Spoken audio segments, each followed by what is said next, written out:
The NBA Cup schedule is out. We'll talk about the interesting games and how long before everybody's really bought into this thing anyway. And Kevin Durant talks about retirement. It's all right now on the Locked On NBA podcast.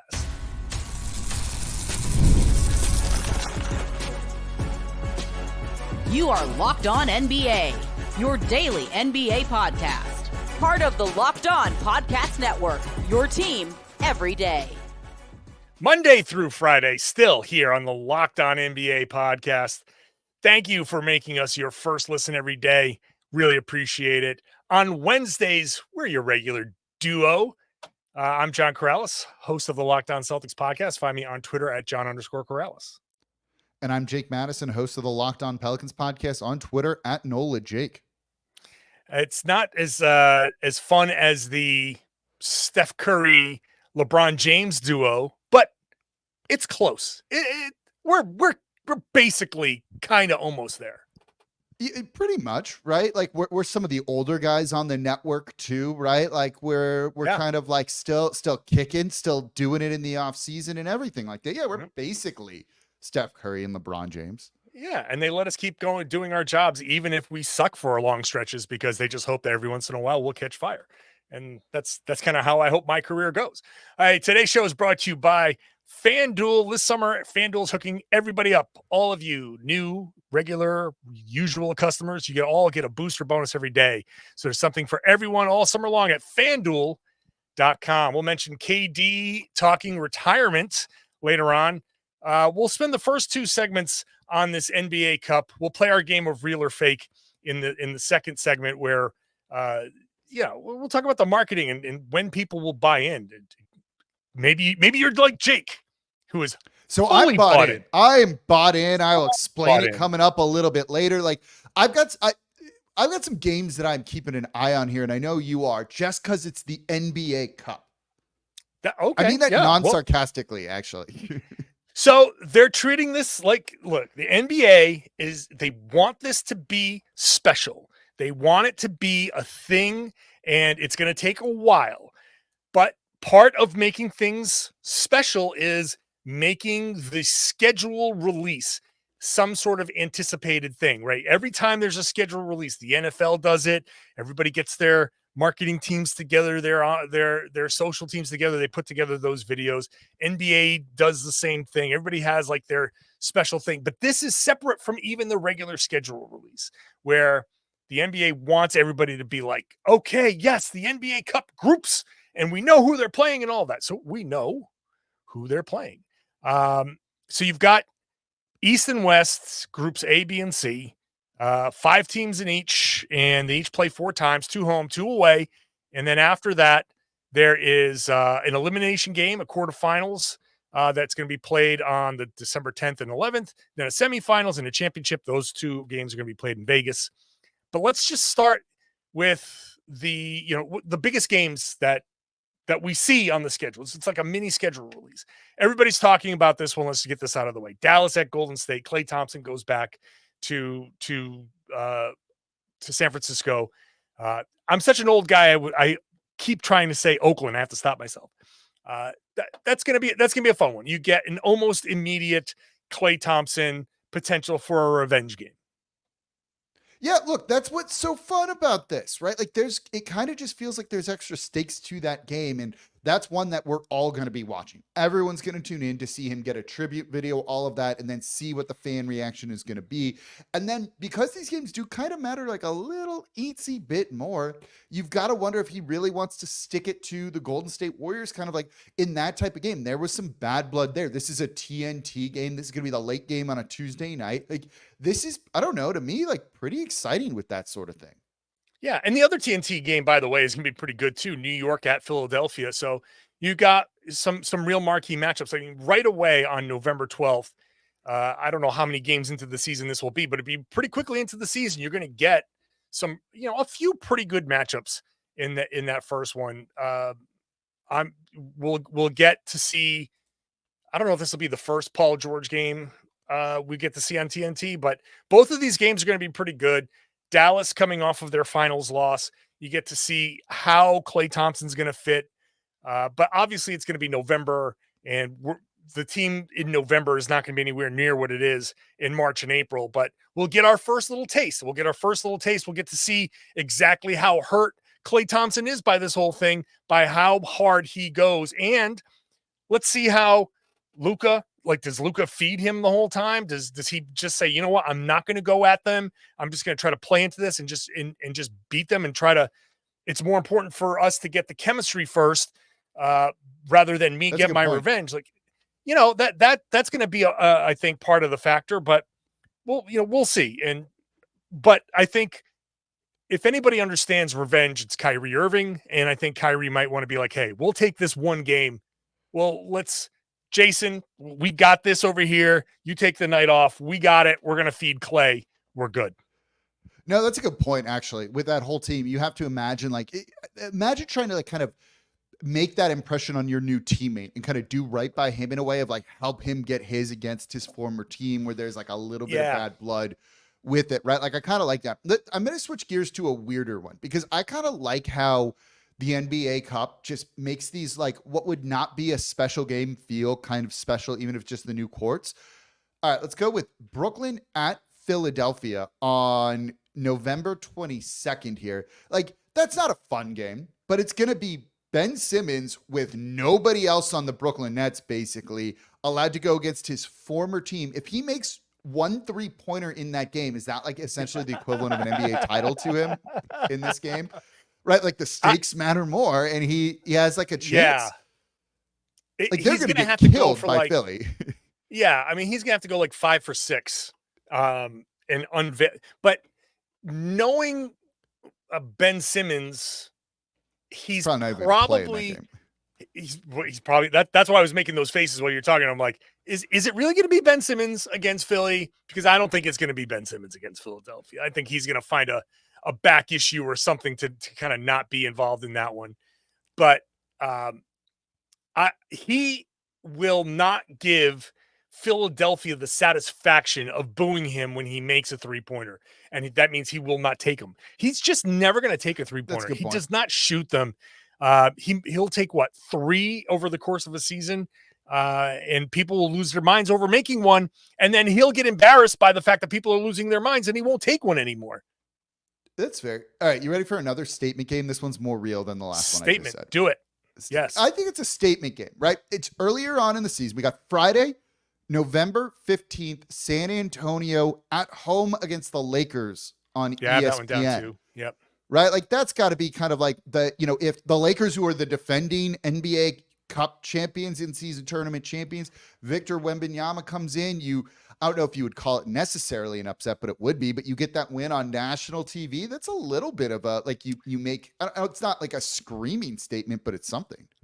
But you also have LeBron and Anthony Davis that just coming off that win over France, and Wemby just kind of being I think anytime these guys meet now, there's going to be a little something Wembanyama against a Team USA member might have some extra motivation. And I mean, I think he's generally a motivated player, but whenever you give a guy like that a little something extra, who knows? So Lakers and being able to kind of be a more focal point of a team like San Antonio, I think that is that's going to give him, I think, a little bit more of a, hey, let me show these guys what I can do. All right, here's another one of mine here, and it might be a little bit off the grid here. Memphis at Golden State, because that's Friday the 15th. It's the next ESPN game. So once again, we're back. This is unintentional. We're not pumping up ESPN or TNT, but Memphis at Golden State. That's a big one. I think if he's healthy, if the Grizzlies are fully healthy, last season was such a departure for them. We get to see a fully realized what the Grizzlies were trying to do by getting Marcus Smart, but with some of these guys, you just hope that we start to see where the Grizzlies are. And it's another early test to see, well, where's Golden State in all of this? They've already played Dallas on national TV. This is the second national TV game as part of the NBA Cup. Where's Golden State? Where do they land in all of it? Because we're looking at them as potentially making a trade. Are they going to be good enough where the pressure is on them to make a trade? Are they going to be able to compete with Memphis? So I think it's kind of a measuring stick game for where both of these teams are. Yeah, that makes sense. Also, it should be pretty fun watching like Zach Edey go against Draymond Green, right? Like we know Draymond Green is the small ball 5, right? How does he handle against someone who's like a super sized center essentially? And Edey looks like he's, at least NBA ready in a sense. So I think there's a lot of interesting matchups in that one for sure.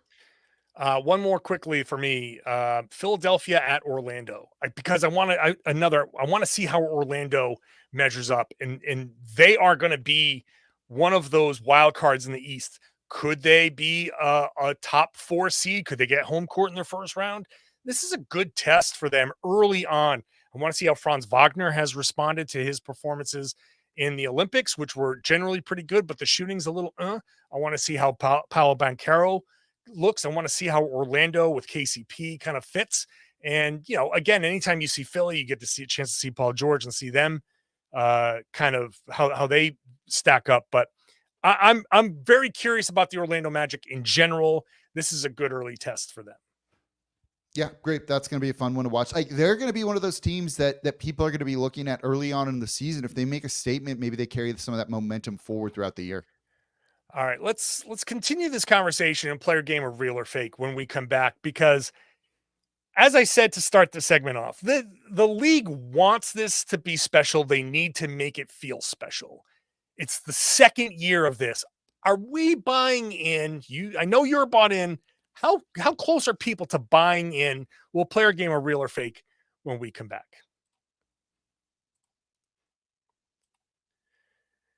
Today's show is brought to you by FanDuel. Every day this summer, FanDuel is hooking everybody up with a boost or a bonus every day. So there's something for everyone every day, all summer long. I was cruising through. I know the Boston Celtics, the team I cover, take on the New York Knicks on their opening night at home. That's their ring night. That's their ceremony. The banner goes up, and the Celtics are 5.5-point favorites there. The Knicks are going to want to spoil that night. And ring nights don't always go great for the other for that home team. And so we'll see. 5.5 points. Get in now at FanDuel.com to start making the most out of your summer. Use the tools that they have to set your limits, set your budget, set your parameters, all of that. So you're using your disposable income to have some fun, which is what FanDuel wants you to do. Make the most of your summer at FanDuel.com, official sports betting partner of Major League Baseball. Thank you for making Locked On NBA your first listen every day. Go check out every Locked On. There's any one of these matchups that you're interested in. If there's a particular game that we mentioned, check out that Locked On podcast, because Locked On Mavs is going to be talking about that game, that opening night Golden State game. No doubt about it. There's an interesting, Denver at New Orleans is going to be an interesting game. I'm sure. Yeah. I'm going to be talking about these games here on my podcast too. So each NBA team has its own Lockdown podcast. Go check that out. So the NBA glitz, glamour, I don't know if you want to call it all that, but they want this to be that eventually. They want people to be excited by the NBA Cup. So let's play a little game of real or fake. Is this real or fake? Just ask John and Jake. Simple real or fake question here, Jake. This plan is going to work. This NBA plan is going to work, and NBA fandom as a whole will eventually buy in fully to the NBA Cup. This is as real of a real or fake as we have ever had, not list in part because I am bought in to the NBA Cup. I'm gonna be honest, man. Like I love this. I love the play-in tournament. I love the NBA Cup. Give me more gimmicky things. I don't know. Maybe it's just that I'm susceptible to marketing. This maybe explains some purchases in my bank account statement the past couple of months that I've seen for ads on TV and things like that. This gets me. I don't know what it is, whether it's, the uniforms being used or the different courts, which are super fun and cool to see in person, even if some of them are hideous. and I had the purple and like neon green one in New Orleans, but I kind of loved it, right? And the thing that makes this work has less to do with the marketing than the players bought into it this past year. They all wanted to win these games. They said themselves that they felt these games were a little bit special. And this is the type of thing that I think maybe is confusing to some fans, but also pulls in other fans, right? The players are excited to go to Vegas for the semifinals and finals. They want to win this sort of thing. That is the most important part. If you get a good competitive product on the court, people will buy into it. It helps with some of these regular season games when teams may rest guys when they maybe just wouldn't care or for whatever reason. You elevate that product, you make it better. It works for me. Those games have like a slightly different feel to them, and that's all I need. Yeah, look, this is going to be a tough one because I feel like it's not going to happen quickly. Like some people are fully bought in, like you. Like that's great. There's a segment of society that's like, yes, I'm in. Great. I think that is a small part of the NBA fandom that is bought in. It's not an insignificant one though. And maybe I'm coming at this from, maybe this is a big market, small market thing. You know, I'm sitting here talking about the Boston Celtics and a championship, and maybe in 5 years or however long it is, where the Celtics turn around and suck and rebuild and have, started to tear things down.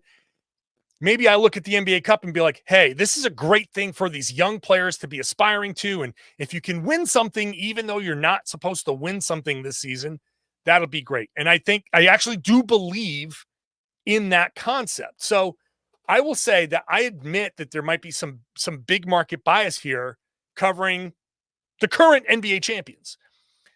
But I do think it's going to be a long road. And I do I made this comparison. We were talking before that viral moment. I think it was in gymnastics where the two Italian medalists had their their gold and silver medal. Like they're doing the bite thing. And I forget if she was from, I think she was from China, this little teenage girl who looked over and was like, oh, this is what we're supposed to do. And she kind of like did the thing too. That's what the NBA's wants the reaction to be. They're like, hey, everybody, this is how you react.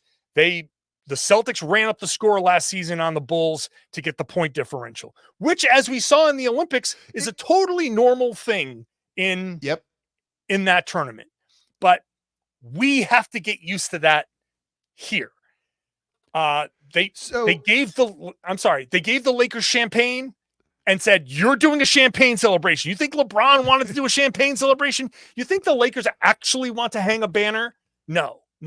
But they're doing it, and they want everything surrounding this to feel different and feel special.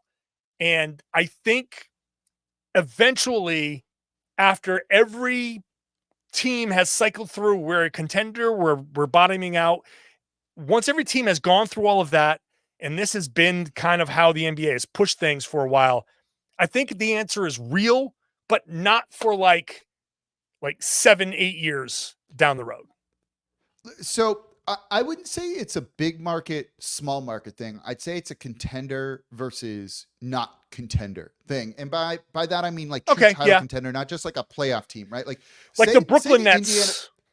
If they win it this coming season when we're expecting them to do that for whatever reason, they go on a run and win it and they get to make the t-shirts and hang a banner, right? And in the midst of a pretty bad season, like their fans are going to be pretty excited about that sort of thing.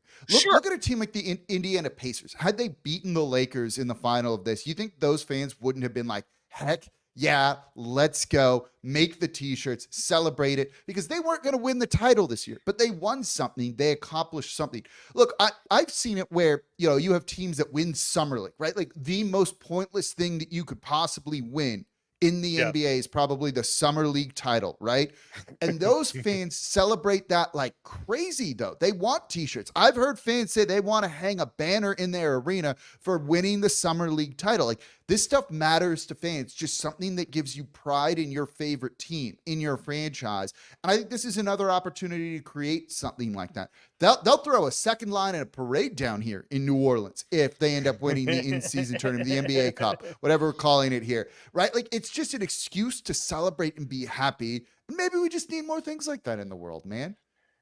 You're telling me New Orleans would celebrate something? How unlike just any excuse.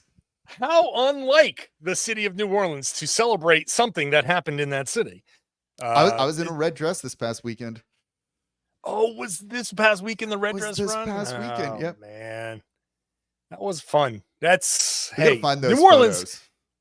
Yeah, those have not been released, and will not. To new listeners, they're like, "What is going on? What is happening?" Yeah, people put on red dresses. Men and women put on red dresses in New Orleans, and they go for a run, and then they go out for beverages for a long time until the sun goes down. It was a lot of fun. So yeah, I think you're right.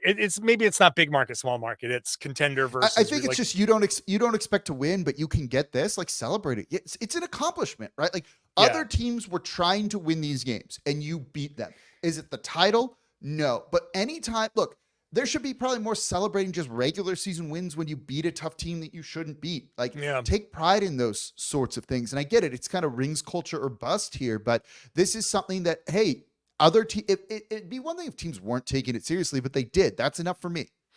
Yeah. And look, as long as the league, the key for the league is keep pushing it. Don't give in to the criticism.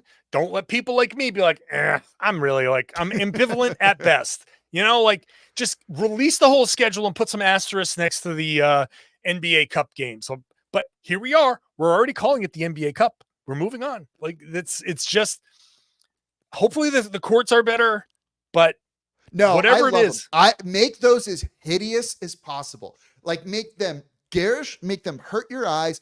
Look, even the paint on those threw a lot of teams off. There was a little bit of sliding. We don't want injuries or things like that. But I liked the courts had more paint that kind of gave it like an unpredictable feel of like, would the ball do what you want it to do? A little bit of chaos. Like, yeah, I dig it. Jake I don't know, man. Give me something different sometimes. Yeah, like, sometimes so you funny. just want to go in and like not know what's gonna happen. And it's like, can you imagine like a game-winning shot? Someone slips on the court, doesn't get hurt because we don't want injuries, and like botches the shot because there's like too much paint on the court or something like that. Like, yeah, it's like Mario Kart in real life or something. That would be, yeah.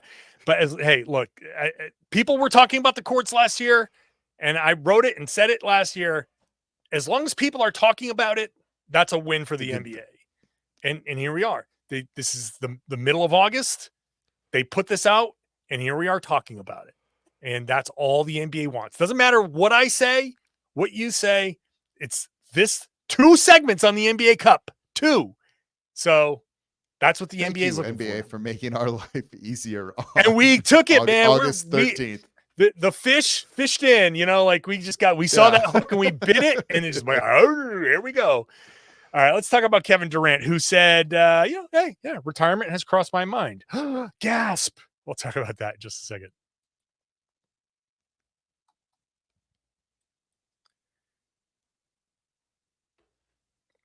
Kevin Durant was on, was it One TV, where he was talking about, the whole interview was great because he's talking about his mom. His mom made some incredible revelations about when, she had Kevin, and that, talking about her mental health is extraordinary stuff. And then Kevin talking about his mom and then started to say, hey, retirement creeps into my mind for sure. I don't know what I'll do. I have a lot of different interests. I definitely want to stay around the game. That's going to be a huge, huge transition. It hasn't been no other lifestyle but this. He's talking about, he talks about the younger generation. He's been around these younger guys. He just finished this gold medal run with Team USA, and he sees, Anthony Edwards and, Jason Tatum to some degree, but they're these younger guys, and he played against Cooper Flagg and the select team stuff. So he's seeing like, okay, this is that group that comes in, which means I'm looking at my mortality here, my basketball mortality. At some point, it's going to go away.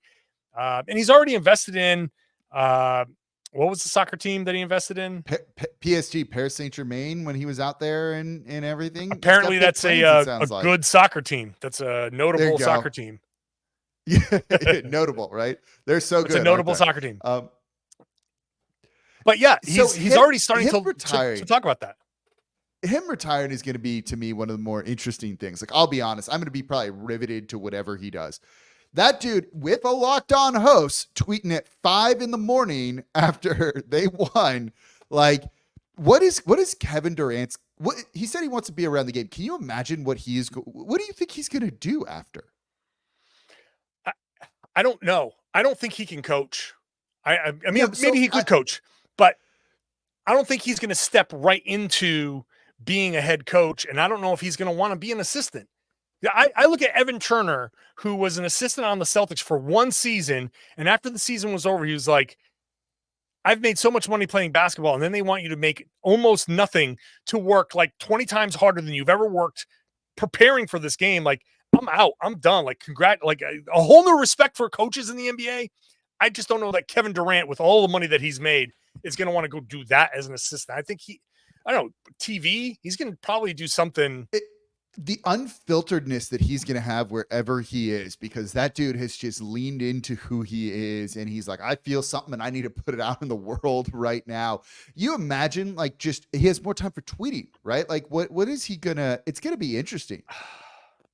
Like, does he do a podcast? Like, could you imagine him and say Matt Moore, one of the hosts of Locked On Nuggets, doing a podcast together? And like, I mean this in the nicest way towards Matt Moore, but like probably like the disdain that Kevin Durant would like have towards him on that show. And the dynamic, it wouldn't be disdain, but you get what I'm saying. Their dynamic would be like really fun to me on that sort of thing. It's an interesting idea because he does have, and this was his big tweet storm the other day, a disdain for people who haven't been around the NBA, haven't played at any meaningful level, that don't understand what it's like to be in the NBA. Like, being an NBA player is different than anything anybody has ever experienced. Right. So, it's hard. I've played organized basketball. I've actually played like the tiniest sliver of professional basketball at the furthest level away from the NBA. Right.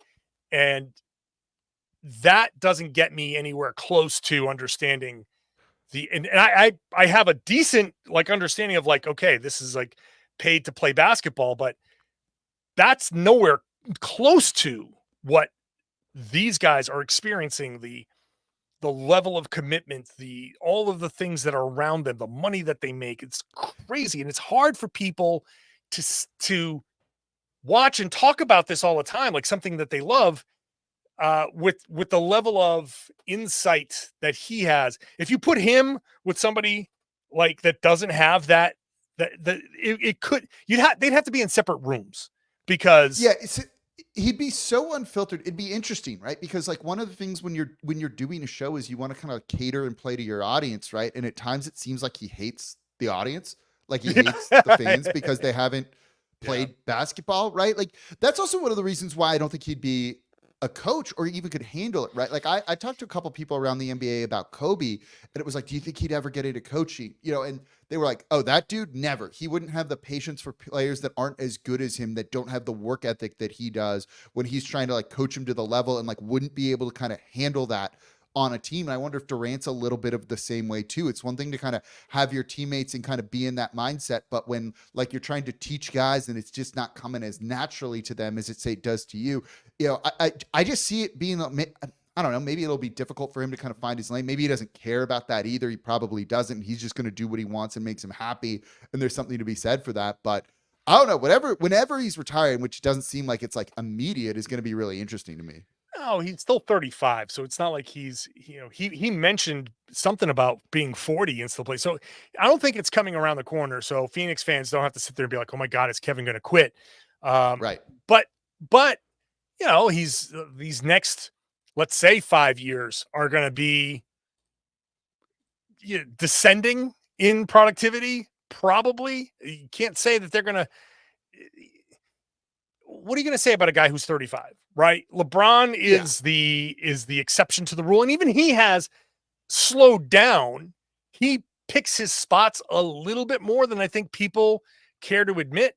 But when he picks those spots, he becomes Superman. It becomes like the greatest player on planet Earth. Still, like, he's still able to reach that. He just isn't like that from the beginning. And then, Kevin Durant's going to have that same kind of, like, you're going to have to pick your spots a little bit more. But whenever he leaves the game, I agree. I don't see him as a coach. Elite players tend not to be great coaches. I agree with that. I can only think of Larry Bird having been a somewhat successful coach as a pantheon level player. It's usually the guys like we'd look at Ime Udoka or the role playing guys that have to like learn the game, understand all the nuance and all little tricks to survive in the NBA. Those are the guys that tend to be better coaches because they just know all the little things that they have to do. Well, it's also about like connecting to players, right? Like I think that's one of like the big things is can you be relatable to some of these other guys and like journeyman players, role players, that's the majority of people in the league as opposed to the Kevin Durant's of the world. And I think that kind of adds it into Jason Kidd's done a pretty good job depending on how you think about his coaching, but he did take the Mavericks to the finals. And I think you kind of, he's not like, is Kid's not a pantheon level player, but he's up there. He's pretty close, I think, at the very least. Well, he's in the conversation. Like he's not in the best point guard ever conversation, but he's like not that far down the list. Exactly. I'm not going to go through the list right now, but he's in the class picture, right? If you're going to absolutely. Absolutely. Right. So he was an elite player and he had but he also had some longevity. And he became a little bit more of a role player. He adjusted his game. He became a shooter when he couldn't shoot to start this. He really did. Like career. The fact that he's as high up as he is in 3-point makes is like wild when you watch the first like 3/4 of his career when that was not a thing at all.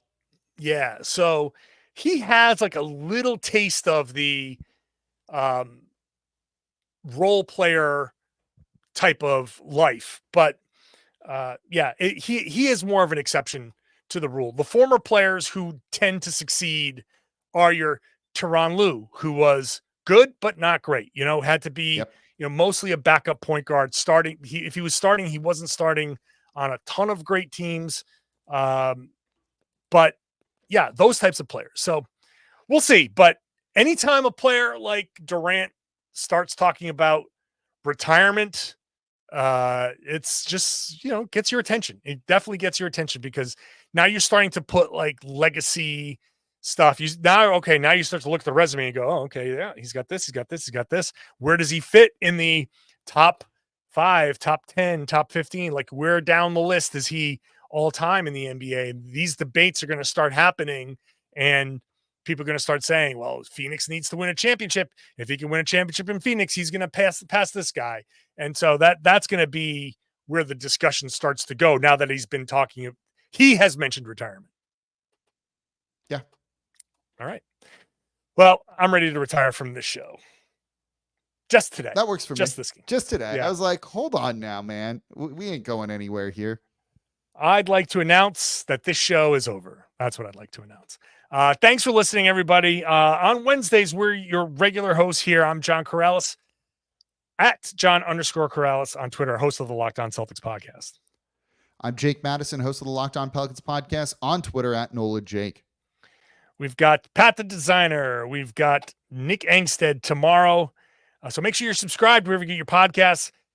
Get into that comment section. Let us know what you think about everything that we're saying. What do you think Kevin Durant is going to do? What do you think about the NBA Cup?